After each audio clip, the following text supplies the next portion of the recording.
Em nome do Pai, do Filho e do Espírito Santo. Amém.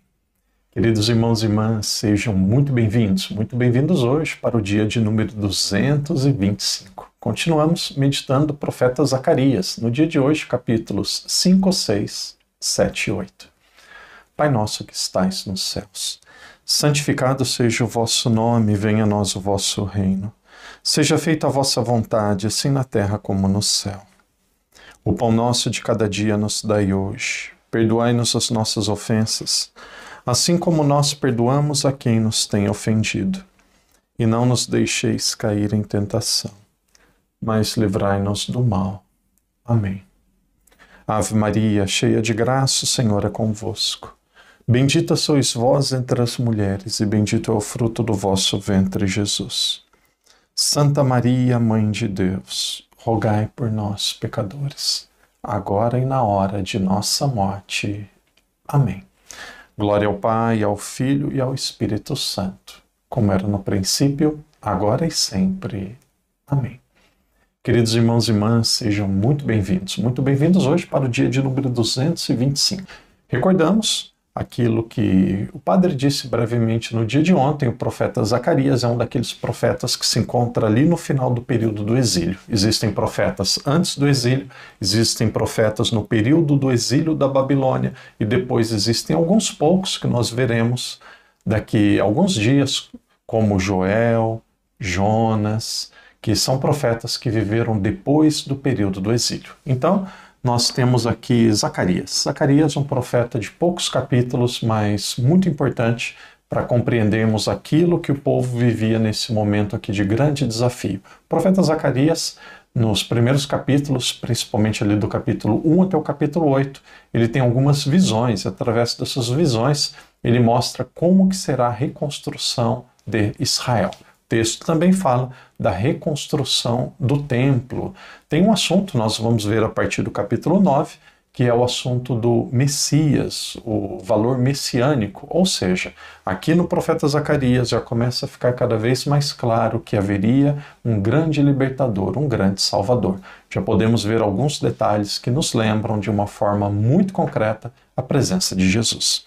Irmãos e irmãs, no dia de ontem nós vimos algumas visões, do capítulo 1 até o capítulo 4, nós vimos 5 visões. Visões aqui um pouco complexas, difíceis de entender. O padre leu até um resumo para vocês, e eu gostaria de fazer da mesma forma com as visões 6, 7 e 8. Confesso a vocês que eu grifei um pouco, mas não é tão fácil assim entender o que significa cada uma dessas visões. Na Bíblia de Jerusalém, no capítulo 5, esta visão, que nós chamamos de sexta, tem aqui como título O Livro que Voa. O livro que voa. O que isso significa? Então, o profeta Zacarias, ele vê um rolo, pode ser tratado como um livro, que mede 10 côvados de comprimento e 10 de altura. 20 côvados de comprimento e 10 de altura. Este rolo representa a maldição que cai sobre a terra, simbolizando o juízo sobre os ladrões e aqueles que juram falsamente. Então nós podemos ver que aqui é uma visão moral. É Deus alertando, Deus dizendo contra aqueles que eram injustos, aqueles que eram maus, que iam contra os seus ensinamentos. Se vocês quiserem ler, eu grifei aqui no versículo 3, falando sobre essa maldição, e a esses que são maldosos, iníquos. O texto ele diz assim: esta é a maldição que se espalha sobre a superfície de toda a terra, porque todo aquele que rouba será expulso daqui, de acordo com ela, e todo aquele que jura falso em meu nome será expulso daqui. Eu a espalharei, oráculo de Javé dos exércitos, para que entre a casa do ladrão e a casa daquele que jura falsamente em meu nome, para que se estabeleça no seio de sua casa e a destrua as suas madeiras e as suas pedras. Deus falando sobre aqueles que se comportavam mal. Depois nós vamos adiante. Vocês podem acompanhar aí a partir do versículo 5. Estamos ainda no capítulo 5, versículo 5. Nós temos mais uma visão. Aqui é a 7ª visão. Podemos chamar a mulher no alqueire. Tem algumas Bíblias que usam o termo Efa, a mulher com alqueire e a mulher com Efa. E aí eu fui pesquisar o que significa Efa, o que significa alqueire. É como se fosse um recipiente como se fosse uma balança, um recipiente que você guarda as coisas dentro. Você pode guardar óleo, você pode guardar água. Então essa mulher, ela caminhava com esse recipiente. Se nós quisermos resumir esse texto, nós poderíamos resumi-lo desta forma. O texto observa que há uma mulher que representa, que chama a iniquidade, que é levada para a Babilônia em um efa, em um alqueire, em um desses recipientes, simbolizando o pecado que será afastado do povo. Então essa mulher, ela representa o pecado, e quando esta mulher, ela é levada para a Babilônia, como se o pecado estivesse sendo transportado de Israel para a Babilônia, como se o povo fosse ficar livre do pecado, e voltando para Israel, eles voltariam para ter uma vida nova. Podemos ir adiante, nós vamos chegar agora no 6º capítulo. O 6º capítulo apresenta a última visão, que é a 8ª visão, a visão dos carros, a visão dos 4 carros. Padre, até parece um sonho todo simbólico. Então o profeta Zacarias aqui na primeira parte é como se fosse um sonho, como se fosse uma visão, com vários símbolos, Deus dizendo como que seria a reconstrução de Israel. Esses 4 carros representam, ou poderiam representar da seguinte forma, poderiam ter o seguinte significado. Zacarias tem uma visão de 4 carros saindo de entre 2 montes de bronze. Esses carros representam os 4 espíritos do céu que vão à terra para cumprir a vontade de Deus. Então esses carros representam Deus, representando a vontade de Deus que vem sobre a terra para instituir, podemos dizer assim, a justiça, aquilo que é do desejo de Deus. Então temos aqui mais uma visão. Se vocês quiserem, eu meditei, depois o padre grifou principalmente os versículos 5 e o versículo, depois ali no final, o versículo 8. E aí, se nós formos adiante, nós temos a coroação de Josué. Quem era Josué? Tem Josué, que foi aquele que libertou o povo do Egito, mas tem também Josué, que vem depois de Moisés, mas também tem um Josué que era sacerdote, ele era um sacerdote nesse período. E a coroa de ouro e de prata para o sumo sacerdote Josué significa que Deus estava restaurando o sacerdócio, restaurando a sua promessa de estar com o seu povo. Promessa essa que, mesmo depois de tanto tempo de adversidade, Deus ele estava cumprindo. Ou seja, da casa de Levi, daquela tribo que era sacerdotal, Deus jamais abandonaria o seu povo.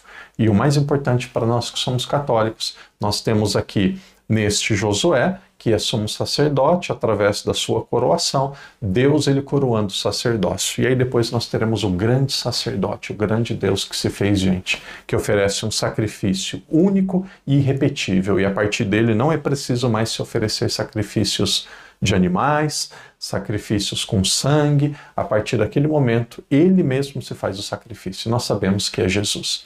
Então, coroando o sacerdócio, aqui também nós já podemos ver, de certa forma, uma antecipação daquilo que seria Jesus.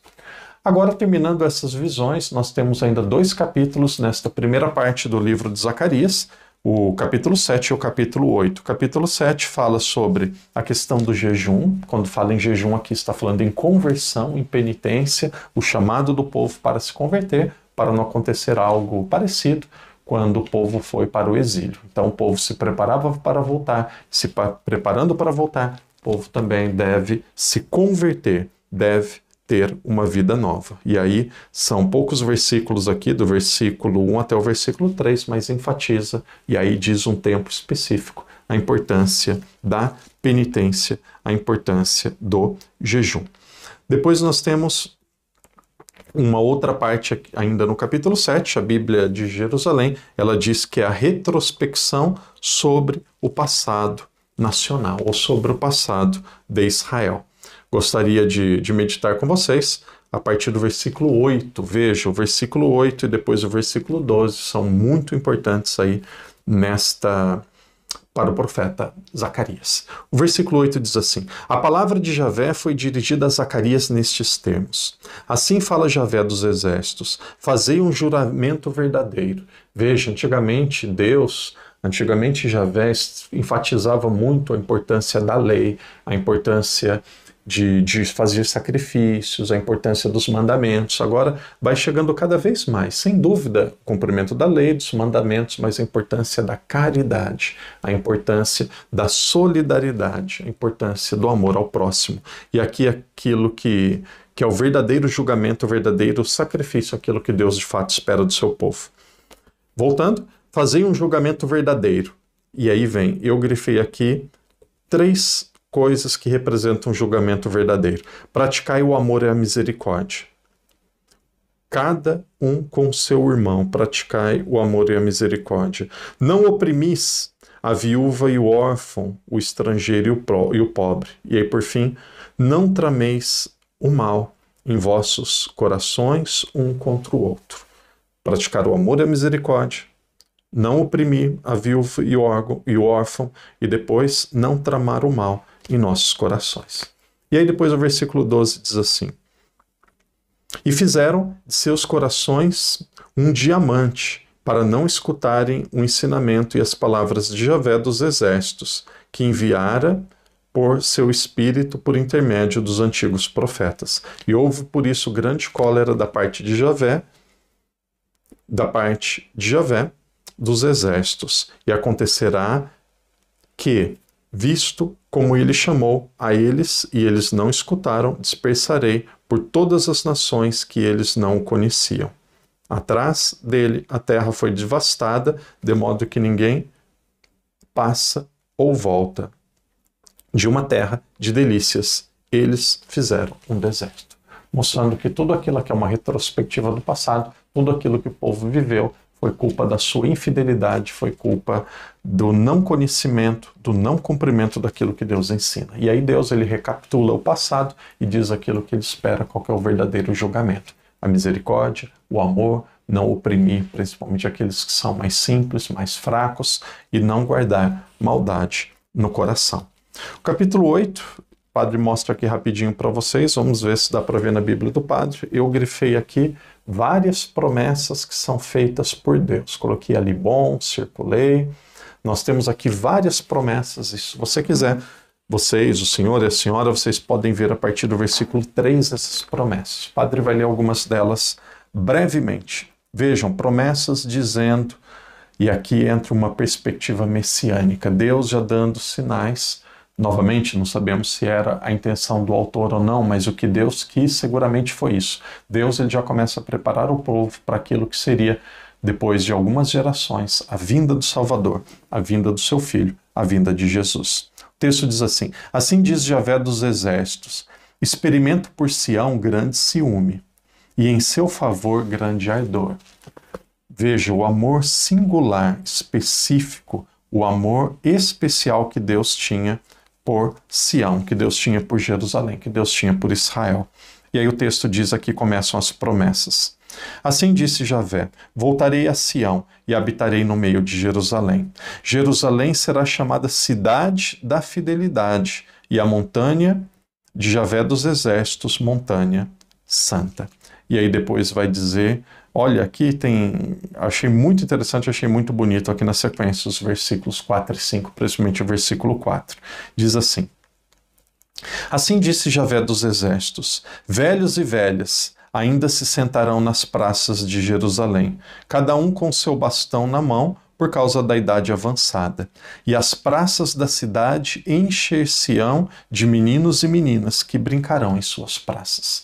O que significa? Esse é o tempo messiânico, esse é o tempo da salvação, que desde o profeta Isaías já aparece e vai ficando cada vez mais claro. Ou seja, Deus promete a volta, mas não só a volta para Israel. Deus promete tempos novos, tempos que seriam de muita bênção. E aqui nós vemos isso como católicos, como cristãos. Aqui já era um anúncio daquilo que seria o tempo do Salvador, daquilo que seria o tempo do Senhor.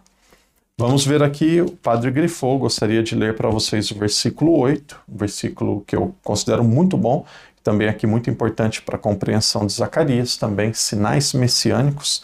O texto diz assim: eu os trarei de volta para que habitem no seio de Jerusalém.